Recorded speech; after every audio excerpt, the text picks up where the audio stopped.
يا أيها الذين آمنوا كتب عليكم الصيام كما كتب على الذين من قبلكم لعلكم تتقون. أعوذ بالله من الشيطان الرجيم. بسم الله الرحمن الرحيم، والصلاة والسلام على أشرف الأنبياء والمرسلين سيدنا محمد وعلى آله وصحبه ومن تبع نهجهم بإحسان إلى يوم الدين، وأشهد أن لا إله إلا الله وأشهد أن محمدا عبده ورسوله. أدى الأمانة وبلغ الرسالة ونصح للأمة وكشف الغمة وجاهد في الله حق جهاده. اللهم صل على محمد وعلى آل محمد كما صليت على إبراهيم وعلى آل إبراهيم، وبارك على محمد وعلى آل محمد كما باركت على إبراهيم وعلى آل إبراهيم في العالمين إنك حميد مجيد. ندعو الله سبحانه وتعالى يتقبل صيامنا. Nous implorons Allah subhanahu wa ta'ala d'accepter nos jeûnes et de nous citer parmi les affranchis de ce mois de Ramadan. Qu'Allah nous pardonne, qu'Allah nous réunisse tous dans le paradis Al-Firdaus. Amen. La question. Assalamu alaikum. Voici la question. Ma fille est étudiante. Est-il possible de lui donner la zakat al-fitr en sachant qu'elle est dans les besoins? Ça veut dire soit zakat al-fitr, soit la zakat al-mal. Est-ce que quelqu'un, sa fille, elle a dit ma fille est étudiante. Je ne sais pas si c'est l'homme qui parle ou la femme qui parle. Je ne sais pas qui parle entre les deux. Comme la question n'a pas été précisée si c'est femme ou homme. Ma fille est étudiante. Et est-il possible de lui donner la zakat, soit fitr ou zakat même de l'argent? Est-ce que elle a dit en sachant qu'elle est dans le besoin? Ça veut dire la fille est tellement dans le besoin, est-ce qu'elle peut lui donner la zakat? Soit fitr, soit, j'ajoute, soit la zakat al-mal. Est-ce qu'on donne ou bien on ne donne pas? Est-ce qu'on peut donner la zakat? Est-ce que c'est la question? C'est une question dans le fiqh. Est-ce qu'on peut donner la zakat aux ascendants ou aux descendants? Est-ce que c'est permis de donner la zakat aux ascendants ou aux descendants? Et si oui, c'est quand? Donc ça, c'est la question générale. Je pense que ça va résoudre beaucoup de problèmes. Est-ce que je peux donner ma zakat à mes ascendants, mon père, grand-père, arrière-grand-père, du côté de ma mère ou de mon père? Direct, les pères, les grands-pères, l'arrière-grand-père, soit du côté de mon père et ma mère, ce sont les ascendants. Maintenant, les descendants, c'est le fils et les petits-fils et l'arrière-petit-fils, soit arrière-petit-fils, et ça c'est du côté des hommes.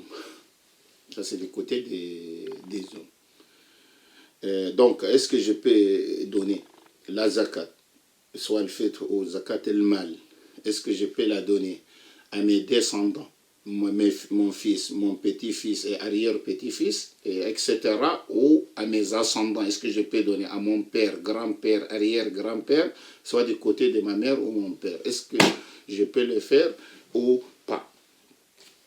Il y a une divergence entre le fuqaha. Je vais vous parler en bref de cette divergence et après on va choisir ce qui est prépondérant. Wallahu a'lam. Wallahu a'lam.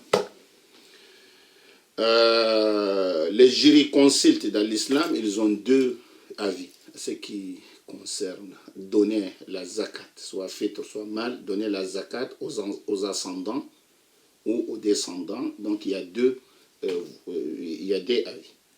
Premier avis, ils ont dit on ne peut pas donner la zakat, soit zakat mal ou le fait, on ne peut pas donner aux ascendants ou les descendants.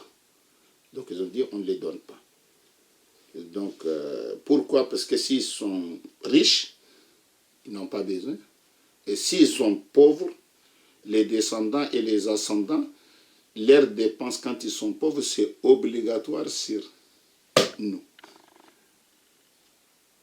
Votre fils n'a pas d'argent, et c'est vous, vous les prenez en charge, donc cette prise en charge est obligatoire. Cette prise en charge est obligatoire. Donc si c'est obligatoire, en lui donnant de la zakat, ça veut dire c'est comme on dirait que tu as mangé de ta zakat, tu as pris, tu as récupéré ta zakat, toi, tu as profité toi-même. Au lieu de faire profiter les pauvres, tu as profité. Parce que le fait de lui donner de la zakat, ça va te dispenser pour un moment de ne pas dépenser. Si vous lui donnez une somme chaque mois et vous lui donnez une grosse somme de zakat, peut-être il vous restez 6 mois, 8 mois, 9 mois, peut-être 10 mois, peut-être une année sans faire les dépenses parce que vous l'avez donné. Donc, le premier avis, il a dit, le premier avis, on ne peut pas donner l'argent aux descendants, la zakat aux descendants ou aux ascendants. Parce que s'ils ont de l'argent déjà, ça, ils n'ont pas besoin. S'ils n'ont pas d'argent, maintenant, c'est obligatoire de dépenser. Donc, ce qui est obligatoire pour celui qui donne la zakat, donc il ne faut pas qu'il utilise les zakat pour s'acquitter de ses propres obligations. De ses propres obligations. Et ça, c'est l'avis des Hanbalites et les Hanafites. C'est l'avis des Hanbalites et les Hanafites, des écoles, l'école Hanbalite et l'école Hanafite. Donc, on ne donne pas, on ne donne pas. Donc, c'est clair. Ni aux descendants, ni aux ascendants, sur n'importe quelle circonstance. Donc, c'est fini. C'est fini, donc c'est une porte fermée. S'ils n'ont pas, c'est une obligation de leur donner de mon propre argent, mais pas des zakat. La zakat, je donne à quelqu'un d'autre.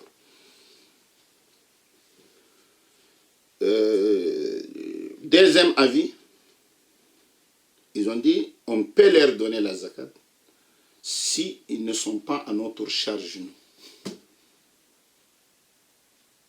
Ça veut dire un enfant à charge ou un père à charge, et ça veut dire s'ils sont à notre charge, on ne peut pas les... Ça, comment ça s'appelle? Un enfant qui a à la charge du père ou la mère,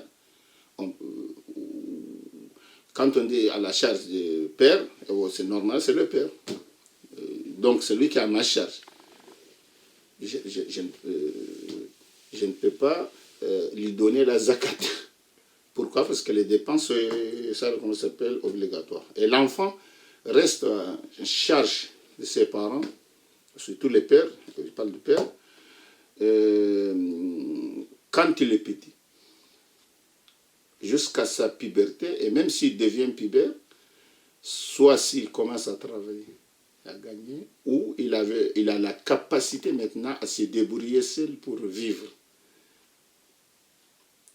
Avoir la puberté déjà, avoir la capacité de chercher, ça veut dire peut chercher un travail, peut avoir un travail. Donc voilà, dans ces cadres-là, ce n'est pas la charge. Il prend sa maison, il est à part, il travaille, il gagne, même si ce qu'il gagne, c'est peu. Ça veut dire que ça ne le suffit pas, mais en tout cas, il est autonome, il fait ses dépenses, mais il a certaines difficultés. Donc ils ont dit, dans ces cadres-là, les parents, ils peuvent lui donner les pères peuvent lui donner la zakat ou des choses comme ça, on peut donner aux ascendants ou aux descendants, en cas s'ils ne sont pas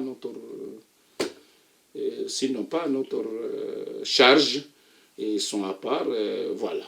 J'ai dit à part, ils ont dit c'est des gens qui sont pubères et ils ont la capacité de chercher, voilà, il y a la capacité de travail, des choses comme là, ils sont où ils ont la capacité de recherche. Ce n'est pas des gens, quand on les laisse, voilà, ils sont en danger.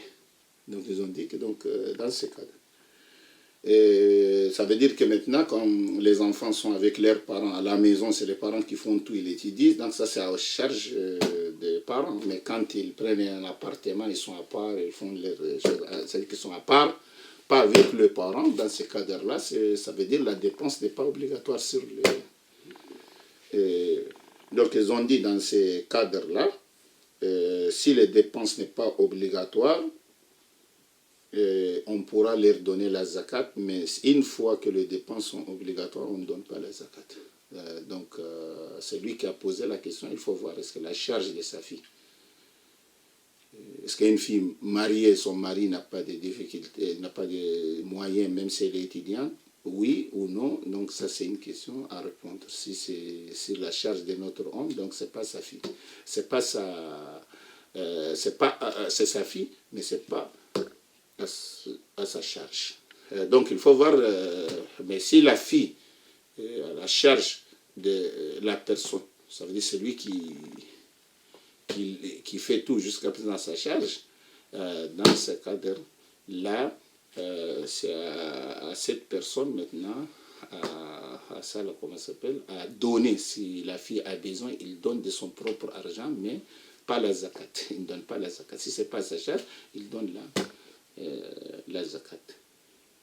Oui, voilà, ça c'est l'avis des Shafi'ites et des Malikites, et cet avis est prépondérant. Cet avis est prépondérant, Wallahu a'lam. Donc voilà, j'ai une autre question. Assalamu alaikum Kamel, c'est envoyé Kamal. J'aurais une question pour Cheikh Moussa. C'est-à-dire que concernant les jeûnes pour nos enfants et la prière, à quel âge on peut demander à nos jeunes de prier ou demander à nos jeunes de jeûner? Vous savez, pour la prière, il y a un hadith du prophète Mohammed sallallahu alayhi wa sallam, il a dit dans lequel Muru awladakum bis salati li sab'in, ordonnez vos enfants à faire la prière à l'âge de 7 ans. Donc à partir de 7 ans, on va demander aux enfants de faire la prière. La prière, déjà, la première chose à savoir, la prière n'est pas obligatoire. Ni la prière, ni le jeûne n'est pas obligatoire jusqu'à arriver à la puberté. La puberté, ce n'est pas 18 ans. La puberté, ça peut être 12 ans, 13 ans dans cette société. Donc ça veut dire les jeûnes ou la prière, c'est à l'âge de... comment ça s'appelle, à partir de la puberté obligatoire, moins que la puberté. Si l'enfant n'est pas pubère, n'est pas obligatoire, mais pour la prière à l'âge de 7 ans, on commence à lui demander de faire la prière et éduquer-les à l'âge de 10 ans. À l'âge de 10 ans, donc on devient plus exigeant pour la prière. Pourquoi? Pour que l'enfant s'habitue à faire sa prière. Donc, donc à 7 ans, on va lui demander de prier. À 10 ans, on va l'éduquer pour la prière. Donc voilà, ça c'est pour la prière. Maintenant, pour les jeunes, ce qui concerne les jeunes, aux parents d'enseigner leurs enfants comment faire les jeûnes et de les encourager pour jeûner. Maintenant, quel âge? Il n'y a pas d'âge fixe, mais c'est avant la puberté, mais c'est l'âge d'avoir la capacité de jeûner. Il faut voir le mot d'avoir la capacité de jeûner. Beaucoup de gens qui ne sont pas musulmans, ils pensent que oui, voilà, les jeûnes durs. Voilà un enfant à tel âge, surtout mineur, on lui demande de jeûner, voilà, ça joue sur l'enfant. Non, ce n'est pas parce que c'est une question de jouer. Si les jeunes jouent même sur les adultes peuvent rompre les jeûnes et payer plus tard, peut-être à l'hiver. L'hiver est court, la journée est courte, ils peuvent le faire. Pas même les enfants, même les grands, ils peuvent le faire. Donc l'islam, les législations de l'islam, les piliers de l'islam, ou ce que l'islam nous a apporté, ce n'est pas pour détruire l'être humain, c'est pour construire l'être humain. Donc il faut savoir cela d'abord. Maintenant, ce qui concerne, par exemple, les jeunes, les ulama, ils ont dit sinul itaqa. L'âge, c'est quel âge? C'est l'âge de la capacité de jeûner. Vous avez un enfant, l'enfant est malade. Avec cette maladie, il ne pourra pas, tel âge, 10 ans par exemple, avec la maladie, ou 11 ans ou 12 ans, il ne peut pas jeûner. Ça, c'est autre chose. Il y a un avis médical dans cela. Il ne faut pas embarquer l'enfant dans quelque chose qui va. Mais d'habitude, c'est à l'âge avant la puberté, l'enfant doit s'entraîner. Et les parents doivent éduquer les enfants un peu, même le petit. Pas forcément, les jours sont longs, pas forcément. Et ils peuvent commencer déjà jusqu'à 10 heures, jusqu'à midi. Après, ils donnent des cadeaux, après jusqu'à 14 heures, et des choses comme ça, jusqu'à ce que l'enfant arrive, comment ça s'appelle, à habituer au jeûne. Donc, voilà, c'est la capacité. Et ça diffère d'un enfant à l'autre, quoi. Un enfant à l'autre, même si le ulama, c'est souvent entre 10 ans, entre 12 ans, ils parlent que les enfants, et surtout Sahaba, ils ont éduqué leurs enfants à gêner.